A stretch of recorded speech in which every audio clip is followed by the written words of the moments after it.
Aujourd'hui, nous allons continuer avec sur cette série des intégrales avec paramètres en utilisant la formule de Leibniz. Donc, nous allons regarder cette intégrale-là, bien sûr. La valeur absolue de alpha est plus petit que 1. Non, plus petit que 1. On va mettre cette condition-là.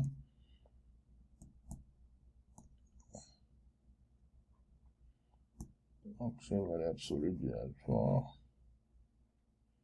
plus petit que 1. Donc voilà, on veut calculer cette intégrale. Okay. Maintenant, qu'est-ce qu'il faut faire dans cette situation-ci? Comment on le fait déjà?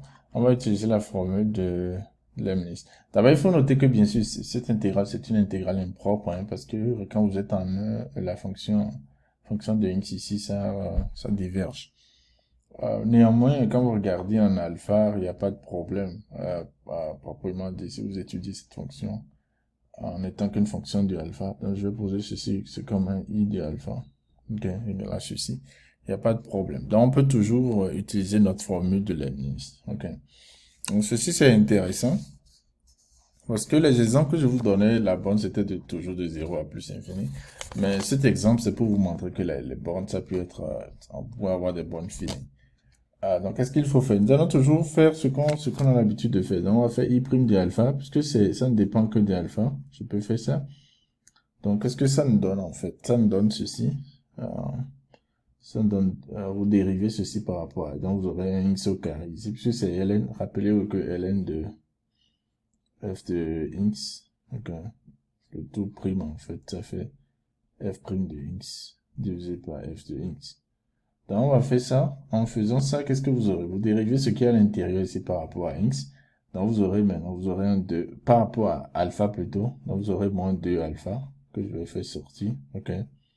Intégrale de 0 à 1. Et vous aurez un x au carré. Et on va diviser le tout par, vous avez votre x au carré qui est ici. Maintenant, il faut diviser par ceci, un facteur de 1 moins alpha au carré, x au carré. Vous avez racine carrée de 1 moins x au carré. De d de x. Donc voilà, quand vous dérivez, c'est ce que vous obtenez par rapport à alpha. Donc ceci, qu'est-ce que ça me donne? Ça me donne moins 2 alpha, intégrale de 0 à 1. Les x au carré s'en vont, donc j'ai d de x, divisé par 1 moins alpha au carré, x au carré, racine carrée de 1 moins x au carré. Donc voilà l'intégrale que nous avons. Maintenant, ceci, il faut évaluer ceci. OK. Donc, je vais me concentrer sur l'évaluation de l'intégrale. Donc, on va se concentrer sur l'évaluation. Peut-être je vais appeler ça la J. OK. J égale à intégrale moins 0 à 1 de d de x divisé par 1 moins alpha au carré, x au carré, racine carrée de 1 moins x au carré. On veut calculer ce J là. Donc, comment il faut faire ça? On va faire changement de variable. Donc, je vais poser x égale à 1 cosinus de t. OK. X égale à cosinus de t, donc d de x, ça va faire moins sinus de t, d de t. OK. Donc, simplement, ceci voudra dire que quoi? L'intégrale qu'on aura, notre intégrale j, ça va nous donner maintenant quoi? Donc, j est égal à quoi? Pour remplacer dedans, vous aurez, ça va me donner intégrale maintenant de pi sur 2 à 0, parce que, en fait, lorsque x est égal à 0, ça veut dire que cosinus de t, ça fait 0, donc t, ça fait pi sur 2, x est égal à 1, cosinus de t égale à 1, donc x égale à 0, ok. Maintenant, vous aurez maintenant en haut, les moins vont partir, donc vous aurez sinus de t, d de t, divisé par 1 moins alpha au carré, cosinus au carré de t, et vous aurez racine carrée de 1 moins cosinus au carré de t. Tout ceci. Maintenant, vous voyez ce que ça nous donne, parce que 1 moins cosinus au carré de t, ça nous donne sinus au carré de t. Et puisqu'on est dans 0 on est dans cet intervalle, c'est positif. Donc, ça peut simplement sortir. Donc, vous aurez finalement l'intégrale, ça va faire pi sur 2, 0 de d de t, divisé par 1 moins alpha au carré cosinus au carré de t. Donc voilà, on est arrivé là. On n'a pas fini, puisqu'il faut encore, il faut encore calculer cette intégrale-là. Maintenant, qu'est-ce que je veux faire? Quand vous avez souvent cosinus au carré, il faut penser à faire un changement de variable tangente. Donc, je vais poser une tangente de t égale à k. Ok? Donc, qu'est-ce que cela voudra dire? Ça voudra dire que d de k égale à 1 plus tangente au carré de t, d de t. Ok? Donc, simplement d de t, qu'est-ce que ça me donne? Ça fait d de k divisé par 1 plus tangente au carré de t, qui fait en fait 1 plus k au carré. Ok? Donc, c'est ce que d de t me donne. Maintenant, nous allons voir ce que le cosinus au carré va nous donner. On sait que 1 sur cosinus au carré de t égale à 1 plus tangente au carré de t. Ok? Ceci voudra dire simplement que cosinus au carré de t égale à 1 divisé par 1 plus tangente au carré de t, qui nous donne 1 divisé par 1 plus k au carré. Ok? Parce qu'on a posé tangente de t égale à k. Donc, nous sommes là. Donc, si le dénominateur, maintenant, qu'est-ce que ça va nous donner? Donc, si vous mettez tout ceci ensemble, et bien sûr, on a posé tangente de t égale à k, donc lorsque t est égal à pi sur 2, k doit être égal à plus infini. Lorsque t est égal à 0, vous aurez 0. Donc, notre intégrale j maintenant, j nous donne intégrale de plus infini, ok, à 0. Vous mettez ça là au numérateur, donc vous aurez ça au dénominateur. Donc, vous allez voir en fait que vous aurez d de k divisé par 1 plus k au carré. Ok. Maintenant, vous avez 1 moins alpha au carré divisé par 1 plus k au carré. D de k. Oh non, il y a déjà d de k là-bas. On n'a pas besoin de mettre d de k ici. Donc, si vous simplifiez, en fait, qu'est-ce que ça vous donne? Ça fait intégrale de plus infini à 0. Ok. Maintenant, ceci s'en va, donc vous aurez d de k divisé par k au carré plus 1 moins alpha au carré. Donc voilà ce que nous avons comme résultat, après simplification. Donc finalement, qu'est-ce que vous aurez? Vous aurez votre j maintenant, l'intégrale j maintenant. Ça nous donne quoi? Ça donne simplement l'intégrale de plus infini à 0 d de k au carré plus 1 moins alpha au carré. Mais rappelez-vous que j'avais dit que la valeur absolue de alpha est quoi? Est inférieure à 1. Dans 1 moins alpha au carré, en fait, c'est positif. Ok. Donc ceci, en fait, ceci, ça va nous donner quoi? On connaît ça. C'est comme si vous avez k au carré plus 1a au carré. Donc ça va faire 1 divisé par racine carrée de 1 moins alpha au carré. Ok. Maintenant, acte tangente de k divisé par racine carrée de 1 moins alpha au carré. Maintenant, on va évaluer ça entre 0, entre plus infini lorsque k tend vers plus infini et 0. On sait qu'en 0, ça fait 0.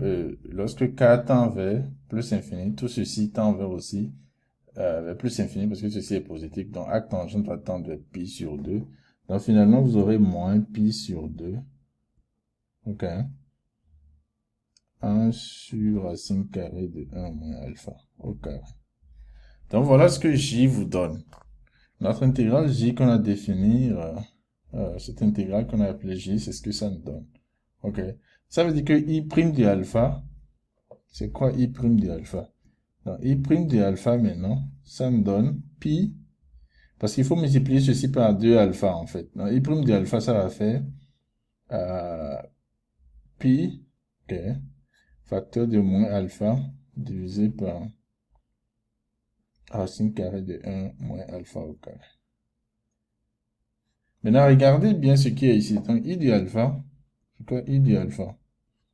On va simplement intégrer ceci. Donc, ça fait pi intégrale de moins alpha d alpha divisé par racine carrée de 1 moins alpha au carré. Maintenant, observez ceci. C'est comme, ça fait la dérivée de ceci divisé par, en fait, il y a un 2 qui manque, divisé par la racine carrée de ceci. Donc, on connaît ça simplement, la primitive de ceci, plus bien sûr une constante. Hein. Donc, ceci, ça va nous donner quoi? Ça fait pi, simplement, pi, racine carrée de 1 moins alpha au carré. Okay? Plus une certaine constante. Donc, voilà ce qu'on est, on est arrivé ici. On est arrivé à ce résultat-là. Donc, vous avez i du alpha, en fait. Ça fait pi racine carrée de 1 moins alpha au carré, plus une constante. Maintenant, comment nous allons déterminer la constante là? Il faut simplement voir, on va revoir i. I, en fait, i du alpha. Donc, je vais réécrire i du alpha ici. En fait, on avait i du alpha, ça nous donnait quoi? C'est intégrale de 0 à 1 de ln de 1 moins alpha au carré, x au carré. Ok. Divisé par x au carré, racine carrée de 1 moins x au carré, d de x. Ben, il faut constater en fait que lorsque alpha tend vers 0, vous aurez ln de 1 en haut, en fait, qui fait 0. Donc l'intégrale i de alpha aussi tend vers 0. Ok. Donc ceci voudra dire que quoi? Lorsque nous allons remplacer 0 dedans, ça veut dire que en fait, vous aurez pi racine carrée de 1 moins 0 plus la constante qu'on cherche là donne 0. Donc simplement vous voyez que la constante nous donne moins pi. Ok. Donc finalement i de alpha, ça fait pi racine carrée de 1 moins alpha au carré moins pi qui nous donne pi facteur de racine carrée de 1 moins alpha au carré moins 1. Donc voilà, on est arrivé à la fin. L'intégrale de départ, en fait, ça nous donne pi racine carrée de 1 moins alpha au carré moins 1. Donc voilà ce qu'on a.